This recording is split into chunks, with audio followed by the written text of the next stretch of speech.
Welcome to the Historic Horizons. Make sure to subscribe and give a like, so you can always enjoy our latest videos on history. Klondike Gold Rush. Alaska. Thousands of brave men traveled to the frozen lands of Alaska, hoping to find gold and become rich overnight. These gold hunters faced terrible cold weather and dangerous mountain paths that could kill them at any moment. Many people died from hunger and freezing temperatures, but some lucky ones found enough gold to change their lives forever. Nome, Alaska Gold. Rush 2 hard-working miners stood in the snowy mountains of Alaska, carefully weighing the shiny gold they had found after months of digging. The gold rush brought thousands of people from all over America who left their families hoping to strike it rich. Most miners lived in tiny wooden cabins and ate simple food like beans and bread, while dreaming of finding the biggest gold nugget ever. Nevada Gold Rush, Goldfield. Nevada became one of the most exciting places in America when people discovered huge amounts of gold hidden deep underground. 3 tired miners pushed a heavy wooden cart filled with camping supplies and tools needed for their dangerous work. The town grew so fast that new buildings appeared every week, and saloons stayed open all night long. California Gold Rush.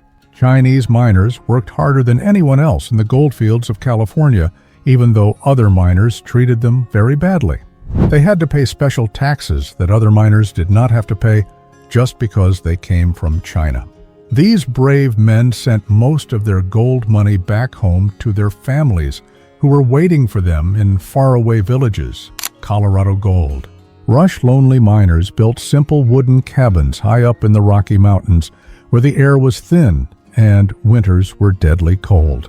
They spent all day digging holes in the frozen ground looking for pieces of gold that sparkled in the sunlight. Many miners went crazy from being alone for months and talking only to their horses and mules. Prairie schooners, pioneer wagons families packed everything they owned into covered wagons that looked like white boats sailing across the endless grass ocean. These strong wagons had to carry heavy furniture, water barrels, and food for the long, dangerous journey to the western lands. Children walked beside the wagons for hundreds of miles while their parents worried about attacks from wily animals and bad weather. Ox teams. Dakota Territory. Powerful oxen were stronger than horses and could pull heavy loads of supplies through muddy roads and rocky paths. These gentle giants moved very slowly, but they never got tired and could work all day without stopping for rest. Teamsters who controlled the oxen were respected men because everyone depended on them to bring food and tools to remote settlements. Kansas River Railway Bridge. This amazing bridge connected the eastern states with the wild western territories, allowing trains to carry people and goods safely across the dangerous river. Before the bridge was built, people had to use small boats or swim across the water, which was very risky during storms. The bridge made many towns rich because trains brought new settlers and business opportunities. Railroad expansion. Boise, Idaho. Railroad station in Boise became the heart of the growing city, where people gathered to welcome new arrivals and say goodbye to loved ones. Steam trains brought everything the frontier town needed, including fancy clothes, tools, medicine, and even pianos for the saloons. Without the railroad, Boise would have remained a tiny settlement instead of becoming an important western city. Deadwood Coach, South Dakota. The famous stagecoach carried brave passengers and valuable gold shipments through dangerous territories filled with outlaws and hostile tribes. Professional drivers called teamsters risked their lives every day, racing through narrow mountain passes while watching for ambushes. Passengers paid high prices for their tickets because traveling by stagecoach was the only way to reach the gold mining town safely. Virgil Earp, U.S. Marshal Virgil. Earp wore a shiny badge and carried 2 pistols as he walked through the dusty streets of Tombstone, keeping law and order. He was not afraid of the most dangerous criminals and gunfighters who threatened peaceful citizens trying to build new lives. His brothers Wyatt and Morgan helped him fight against organized gangs who wanted to control the silver mining town. Okay, Corral gunfight. Tombstone. The most famous gunfight in Wild West history lasted only 30 seconds, but it made legends out of ordinary men. Wyatt Earp, Doc Holliday, and their friends faced 5 armed outlaws in a narrow space between buildings while the whole town watched. Gunshots echoed through the streets, and when the smoke cleared, 3 men lay dead, and the survivors became heroes or villains, depending on which side people supported. Holliday, dentist, gunfighter John Henry Holliday, started his adult life as a quiet dentist who fixed people's teeth in a small office, but tuberculosis disease changed everything. The deadly sickness made him move to the dry western air, where he became a professional gambler and deadly gunfighter. He never backed down from a fight, even though he knew the disease would kill him before any bullet could. Wyatt Earp and Bat Masterson, 2 legendary lawmen, became best friends while fighting crime and corruption in the wildest frontier towns of Kansas and Arizona. Wyatt was serious and determined, while Bat was charming and clever, but both men were absolutely fearless when facing dangerous outlaws. They saved each other's lives many times, and their friendship lasted until they were old men living in big cities. Ike Clanton, outlaw leader Isaac. Clanton led a gang of cattle thieves and murderers who terrorized honest ranchers and businessmen around Tombstone, Arizona. He thought he was tougher than the law and openly threatened to kill any lawman who tried to arrest him or his criminal friends. His arrogance and violent temper finally led to the deadly confrontation that made him famous forever. Calamity, Jane Wild West legend Martha. Jane Cannery dressed like a man and could ride, shoot, and fight better than most cowboys in the dangerous frontier territories. She claimed to be married to Wild Bill Hickok, even though everyone knew they were just good friends who shared many adventures. Calamity Jane helped sick people and protected women and children, making her a hero to many, but a troublemaker to others. John Wesley Hardin. Notorious gunslinger John Wesley Hardin killed his first man when he was only 15 years old and never stopped shooting until he had killed more than 20 people. He was so fast with his pistols that other gunfighters were afraid to face him in fair fights. Hardin spent many years in prison, but even behind bars, he remained dangerous and unpredictable. Tom Horn, detective and gunslinger Tom. Horn worked as a soldier scout detective and hired killer during the most violent period of Western expansion. He could track anyone across hundreds of miles of desert and mountain territory using skills he learned from Apache warriors. Horn claimed he never killed innocent people, but many folks believed he murdered anyone who paid him enough money. Johnny Ringo, mysterious outlaw. Johnny Ringo was educated and intelligent, unlike most frontier criminals, but he chose a life of violence and crime for reasons nobody understood. He quoted Shakespeare and spoke several languages while planning robberies and picking fights with lawmen and rival gunfighters. Ringo died mysteriously in the Arizona desert, with a bullet in his head, and nobody knows who killed him. H. Sims Elite, gambler of E. H. Sims, made his living by playing poker and other card games in the fanciest saloons and gambling houses of the frontier towns. He dressed in expensive clothes and always carried a small Derringer pistol hidden in his vest for protection against cheaters and sore losers. Sims was known for his incredible luck and his ability to read other players' faces and predict their cards. Lakota Pine Ridge Clash. The 7th Cavalry set up their final military camp at Pine Ridge, where they prepared for the last major battle against the proud Lakota warriors. This conflict marked the end of Native American resistance and the beginning of reservation life for thousands of tribal families. The battle was bloody and sad because it destroyed a way of life that had existed for thousands of years. Apache women, resistance to Apache. Women sat by their campfire knowing that soldiers and settlers were taking their ancient lands and forcing their people onto tiny reservations. These brave women fought alongside their husbands and brothers, using rifles and bows to protect their children and preserve their cultural traditions. They refused to surrender even when they knew the fight was hopeless, because freedom meant everything to them. Paiute native hunters. Paiute people were masters of desert survival who could find food and water in places where other people would die of thirst.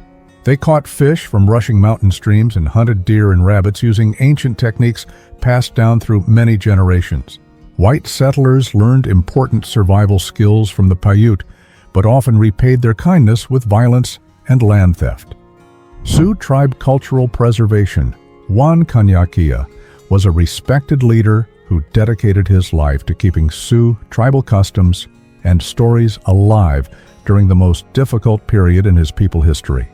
He taught young people the old ways of hunting, fishing, and making traditional crafts that connected them to their ancestors.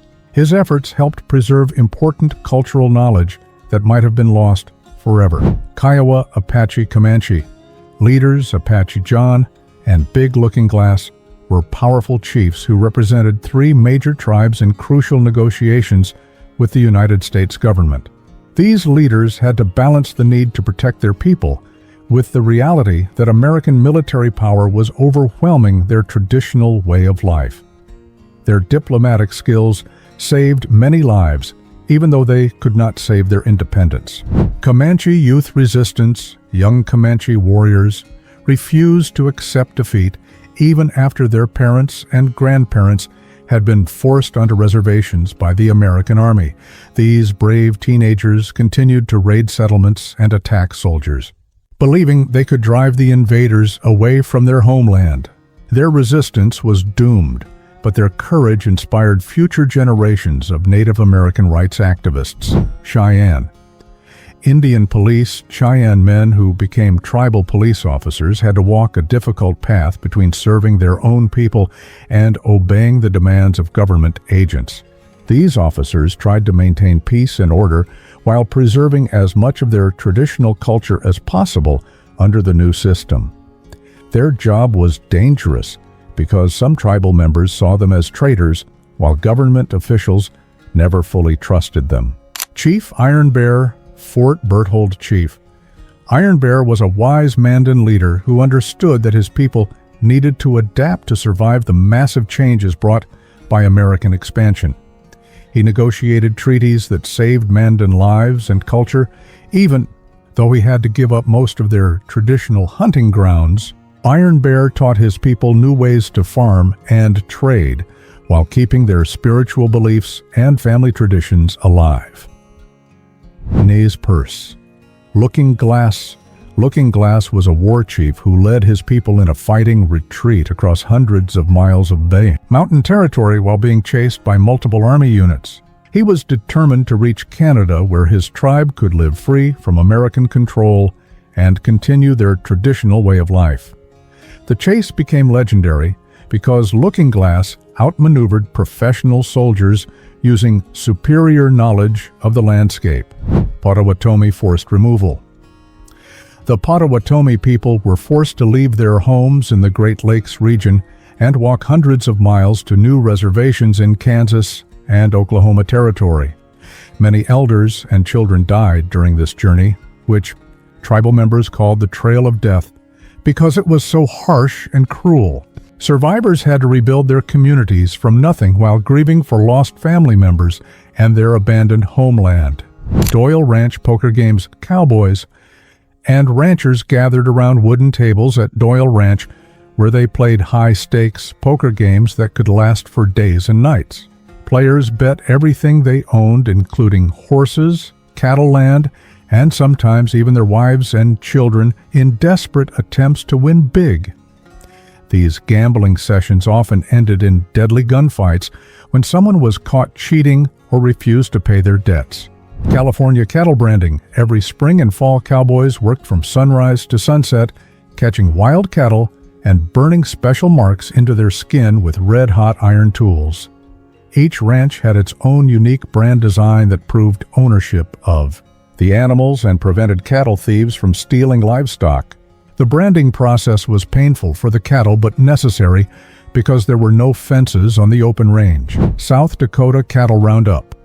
Skilled cowboys rode their fastest horses while chasing thousands of cattle across the endless grasslands, gathering them into huge herds for counting and sorting. They had to change horses several times during each roundup because the work was so exhausting that even the strongest animals became tired. Roundups were dangerous because angry bulls could kill a man, and stampeding cattle could trample anyone who fell from their horse. Irvine Ranch Farm, California. The massive Irvine Ranch covered thousands of acres of rich California soil, where workers grew crops and raised cattle to feed the growing population of western settlements. This enormous farm employed hundreds of people, including cowboys, farmers, cooks, and blacksmiths who lived in small houses scattered across the property. The ranch became so successful that it helped establish California as one of America's most important agricultural regions. Texas.